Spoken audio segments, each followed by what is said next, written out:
प्रधानमंत्री विश्वकर्मा कौशल सम्मान योजना प्रधानमंत्री श्री नरेंद्र सिंह मोदी जी द्वारा चलाई गई एक ऐसी योजना है जिसे परंपरागत कारीगर और शिल्पकारों की आर्थिक स्थिति को सुधारने और उनके व्यवसाय को बढ़ावा देने के लिए बनाया गया है। इसीलिए ये वीडियो कारीगर और शिल्पकारों के लिए तो जरूरी है ही, साथ ही सीएससी संचालकों के लिए भी ये वीडियो बहुत ही खास होने वाली है, क्योंकि इस योजना का जो रजिस्ट्रेशन है वो केवल सीएससी के द्वारा ही किया जा सकता है और इसके बदले में प्रत्येक सीएससी संचालक को 60 रुपये प्रति रजिस्ट्रेशन भी दिया जाएगा।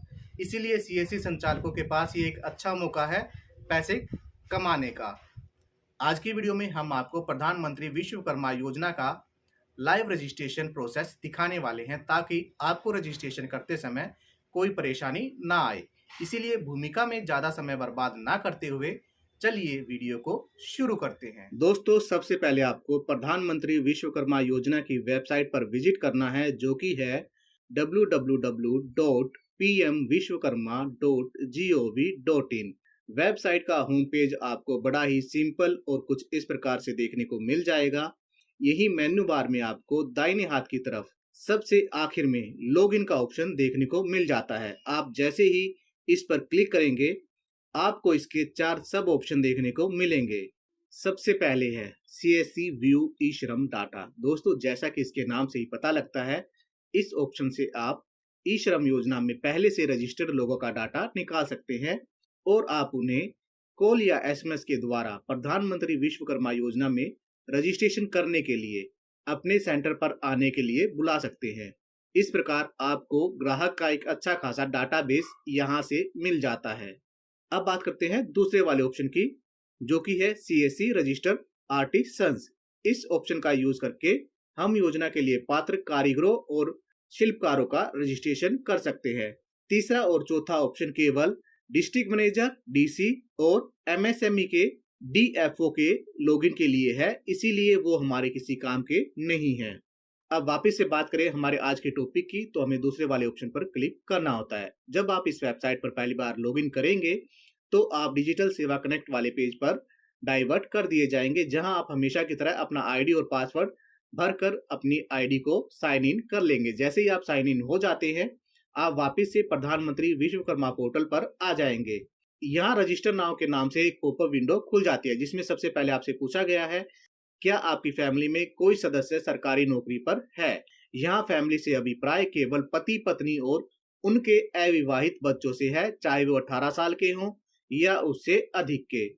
यहाँ आपने नो पर क्लिक करना है, क्योंकि जिस परिवार में पहले से ही कोई सरकारी नौकरी है वो इस योजना के लिए अपात्र है।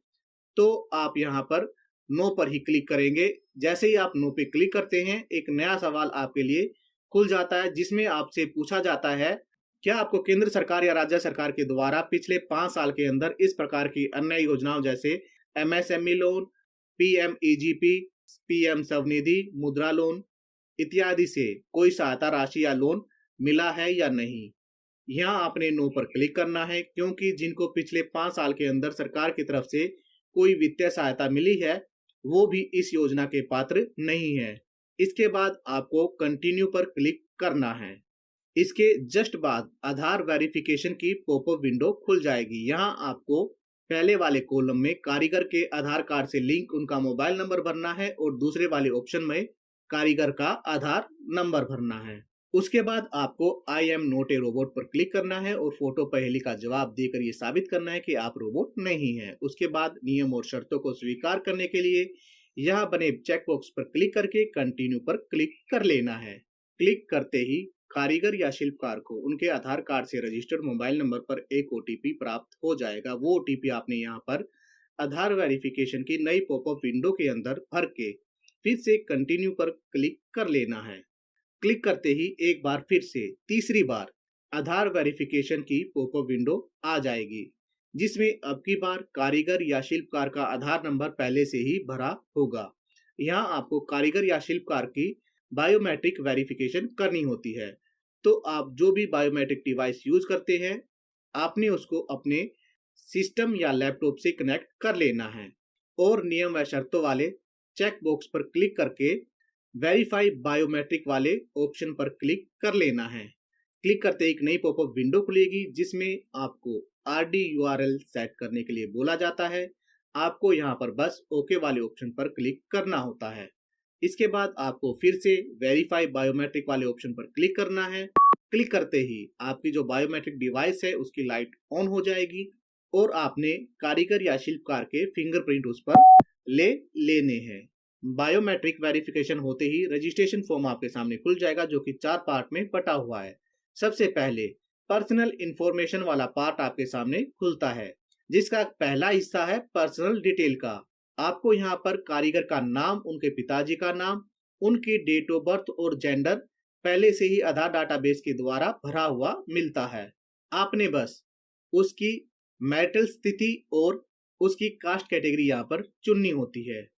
इसके अलावा कुछ सवाल हैं जिनके जवाब आपको हाँ या ना में देने होंगे, जैसे कि क्या कारीगर विकलांग है? अगर आपका जवाब हाँ है तो वह किस प्रकार की विकलांगता से ग्रस्त है, उसकी डिटेल आपको यहाँ पर देनी होगी। इसके बाद आपसे पूछा जाता है कि क्या कारीगर सेम राज्य या जिले में व्यापार कर रहा है? अगर वो कर रहा है तो आपने यहाँ पर हाँ या ना में जवाब देना है। क्या कारीगर अल्पसंख्यक है?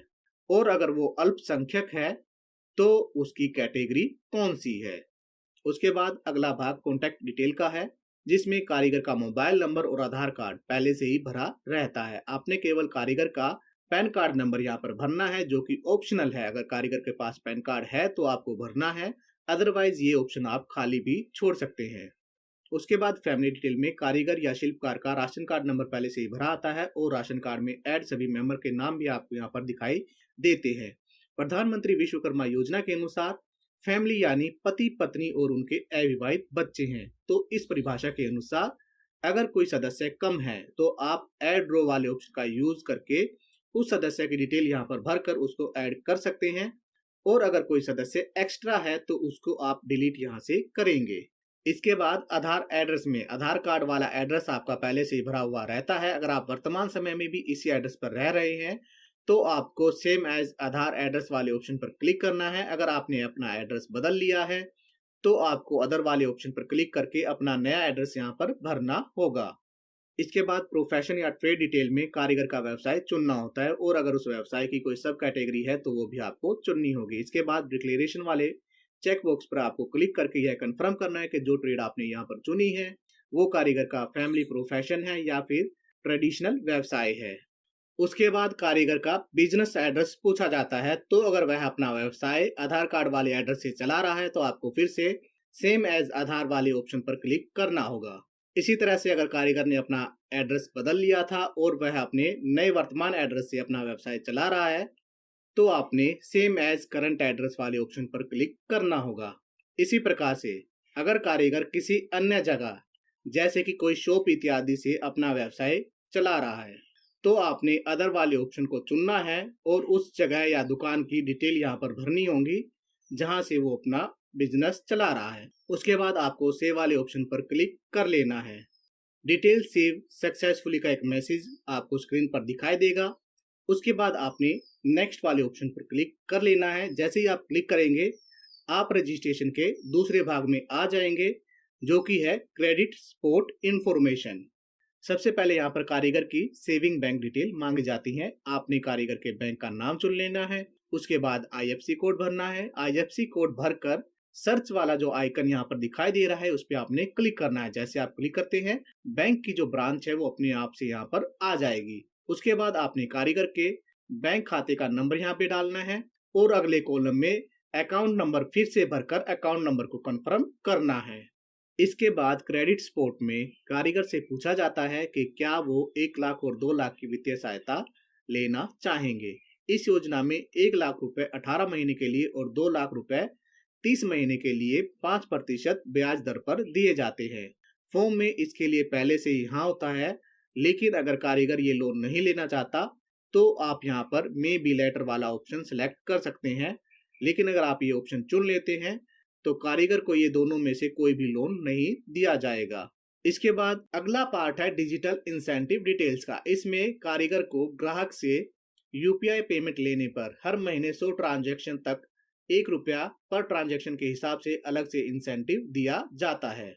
ये इंसेंटिव कारीगर को मिल सके इसीलिए उससे पूछा जाता है क्या आप डिजिटली एक्टिव हैं। यानी क्या उसने अपनी यूपीआई आईडी बनवा रखी है। अगर हाँ तो आपने यस पर क्लिक करना है।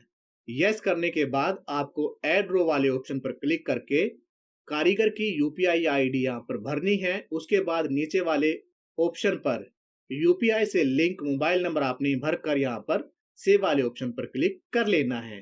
डिटेल सेव होने के बाद स्क्रीन पर डाटा सेव सक्सेसफुली का मैसेज आ जाएगा। उसी के बाद आपने यहाँ पर नेक्स्ट पर क्लिक कर लेना है। नेक्स्ट पर क्लिक करते ही आप तीसरे भाग में आ जाते हैं, जो कि है स्कीम बेनिफिट इंफॉर्मेशन। इसका पहला सब पार्ट है स्किल ट्रेनिंग।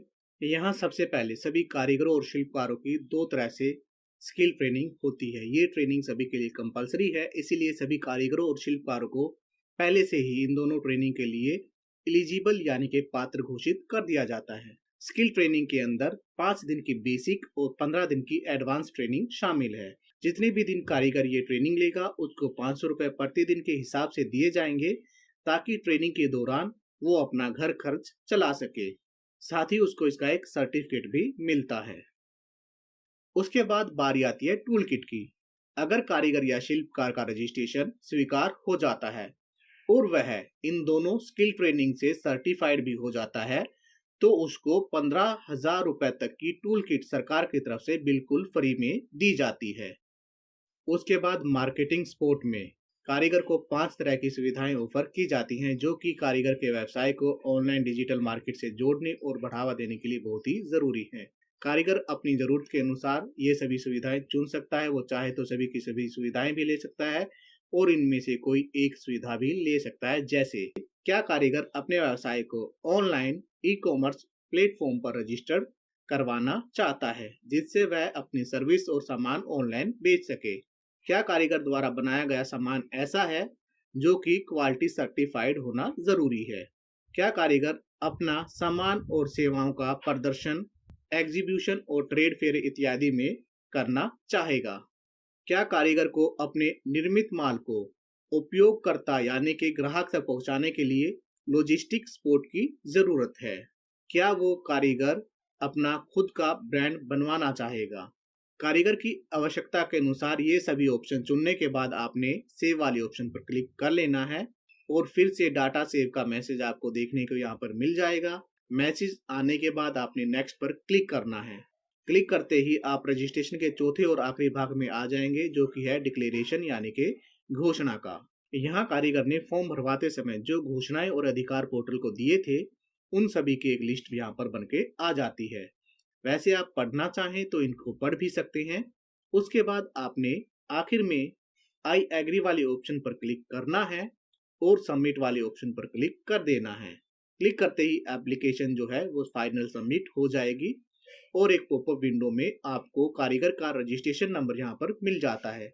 सेम जानकारी कारीगर को मोबाइल पर एसएमएस के माध्यम से भी सेंड कर दी जाती है। आपको इसका प्रिंट आउट निकाल कर कारीगर को दे देना है। इसी के साथ प्रधानमंत्री विश्वकर्मा योजना का ऑनलाइन रजिस्ट्रेशन प्रोसेस पूरा हो जाता है। उसके बाद अगर कारीगर या शिल्पकार का आवेदन स्वीकार हो जाता है, तो यहाँ दिए गए स्टेप्स के अनुसार कारीगर या शिल्पकार को इस योजना के लाभ मिलने शुरू हो जाएंगे। जैसे क्रेडिट सपोर्ट में उनका बैंकिंग बैकग्राउंड वेरीफाई होने के बाद उनका जो लोन है वो प्रोसेसिंग में लगा दिया जाएगा, लेकिन ये लोन उनको ट्रेनिंग पास करने पर मिलेगा। उसके बाद उनका जो इंसेंटिव वाला क्यूआर कोड होगा उसको भी एक्टिव कर दिया जाएगा। स्किल ट्रेनिंग पूरी होने के बाद उनको उनका ट्रेनिंग सर्टिफिकेट और आई कार्ड जारी कर दिया जाएगा, जिसे वो यहाँ से डाउनलोड भी कर सकते हैं। ट्रेनिंग सर्टिफाइड होते ही कारीगर या शिल्पकार को उनकी टूल किट दे दी जाएंगी। सबसे अंत में जब कारीगर अपना व्यवसाय शुरू कर लेगा, तब उसने अपने व्यवसाय को बढ़ाने के लिए जो मार्केटिंग सपोर्ट मांगा था, वो भी उसको मिलना शुरू हो जाएगा। दोस्तों, आज की वीडियो में आपने जाना प्रधानमंत्री विश्वकर्मा योजना में शिल्पकारों या कारीगरों का रजिस्ट्रेशन किस प्रकार से किया जाता है। रजिस्ट्रेशन से संबंधित आपके मन में कोई भी सवाल हो तो आप हमें कमेंट कर सकते हैं। वीडियो के अंत तक बने रहने के लिए आप सभी का बहुत बहुत धन्यवाद। आशा करते हैं कि वीडियो आपको पसंद आई होगी। अगर आपको वीडियो पसंद आई है तो वीडियो को लाइक करें और हमारे चैनल को सब्सक्राइब कर बेल नोटिफिकेशन को ऑल पर सेट जरूर करें। आज की वीडियो में बस इतना ही। फिर मिलेंगे किसी नई जानकारी के साथ। तब तक के लिए सभी बड़े और छोटों को मेरी तरफ से राम राम।